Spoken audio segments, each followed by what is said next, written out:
Welcome back to Aimee's Solar Cooking for Dummies, the Holiday Edition. Today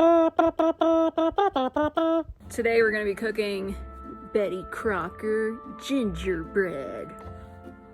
It is 10 after 10 in the morning. It is 55 degrees here in San Diego on this brisk San Diego December morning. But air temperature will have no problem with the solar oven.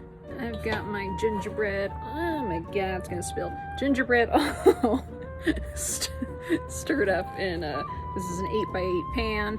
I'm using another 8x8 pan to make a nice little lid on this. Got the lid on, got the nice oven bag with some air in it, give it a nice cooking chamber. Now for the winter sun, we have the cooker in its winter position that can pick up that lower sun. So I've got the sun sight here on the bottom instead of the top, and it is in perfect focus. Now the package says 33 to 37 minutes for that pan size in a regular oven.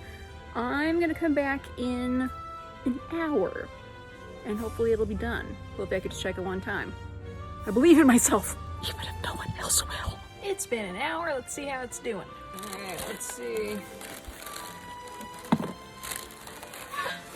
Yeah, it's looking a little wobbly. See that's sliding around a little bit? So, gonna give it some more time. All right, got it back in. I'm gonna give it another 30 minutes. 30 minutes later, see how it's doing.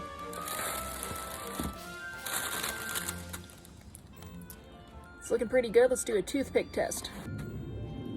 And that looks pretty darn clean.